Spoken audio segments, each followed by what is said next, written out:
So, coming off a game like the other day, the word was dominated. You guys really did dominate that game for a lot of reasons. Do you feel like that kind of momentum can carry over into a game like tonight? Yeah, I think we played well in the first two. I mean, maybe the shots didn't show for it, but I think from the second half on, we did have control of the game, which is a little, I guess, butthurt with the response. So, yeah, it's a big one tonight. I mean, every game's big, but they've stolen one from us earlier in the season, too, so I think it'll be nice to try to get it back from us. You guys have a lot of overtime games this season. Obviously, comeback kid is kind of that phrase. What do you take of that? What do you make of that, and especially late in the season? I think it's great resilience. We don't give up, and I feel like we played the buzzer, and that does really show.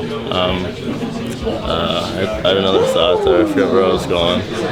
But, yeah, I think great resilience. I think sometimes it shouldn't take too long for us to kind of kick that in and, get, pissed off, I guess. I think just having that jump from the get-go will help us.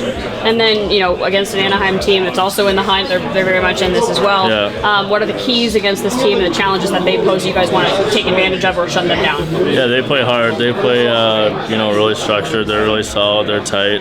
I know they played last night, so try to get on them early, use our speed.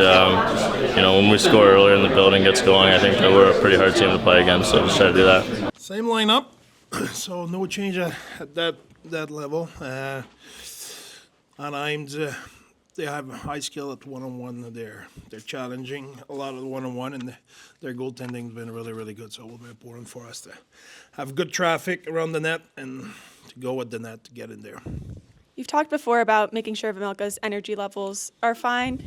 I think it's his 8th consecutive start. How have you seen him kind of taking on this responsibility for the team? Yeah, he did a really good job since come back from the break. I think we had a few days off early this week, so that give him a little bit of a chance to recover. We'll be really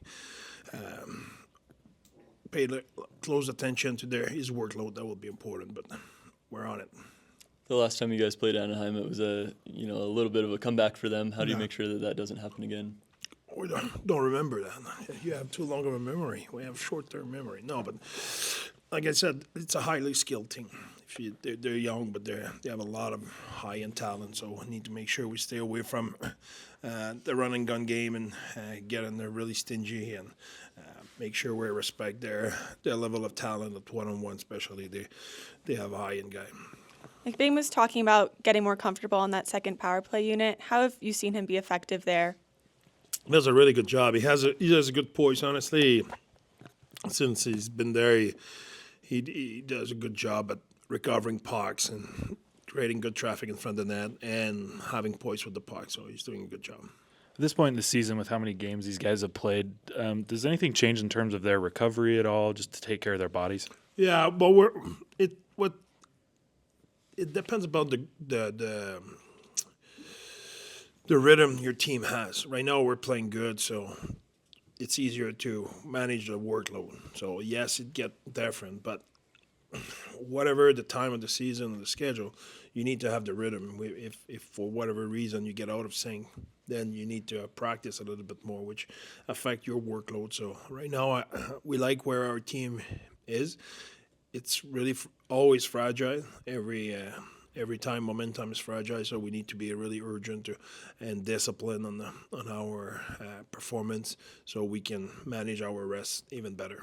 As a coach, are you learning anything about at this point in the season playing meaningful hockey this late and pushing for a playoff spot?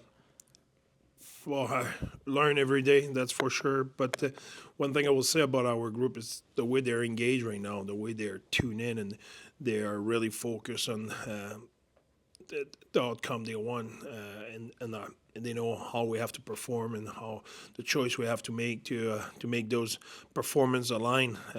It's unbelievable. I think really high respect for our group of really the focus they have and how engaged and connected they are. That's great. I know every game feels like a playoff game, kind of like Cole said, but with the opponent tonight, with the Ducks right behind you, how do you feel your guys handle that pressure, and is it almost more fun that you get to play in games like this right now? Well, you want to play pressure game, no doubt about it, but it's when you're in the battle like we are, every game it's 4 points, because I'm not a genius, but last time I looked, either Calgary or Vancouver will win tonight.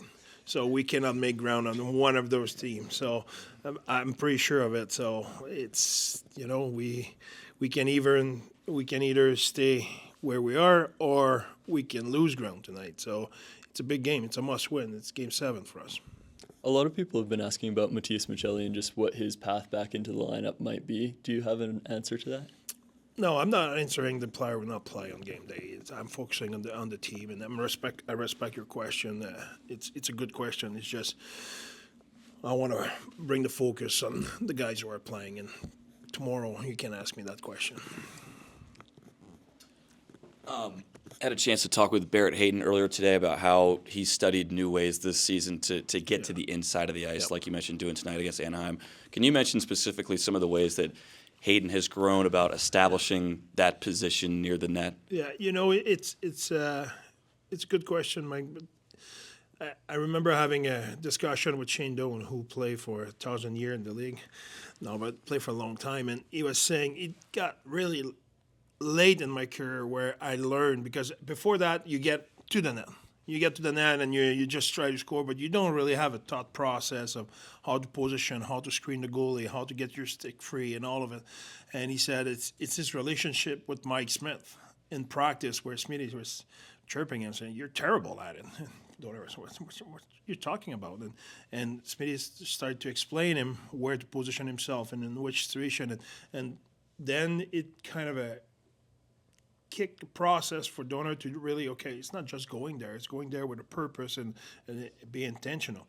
So Aids has that, I think first he established himself in the league, and now he's going in the net and he's studying any way he can be a little bit more effective to get his hands free or his stick free or rotate around the puck or those kind of thing. And he's a really good student. He's kind of a guy, if he has a problem, you identify the problem, he will go to work and really look at others in the league, look at him technically or his skill level to improve that. So he's doing a really good job of having more awareness of his space and when it's time to screen, when it's time to get your stick free, and he has a much better timing. So to answer your question, I think his timing is better of when it's time to screen and when it's time to open this for a deflection or a shot or stuff like that.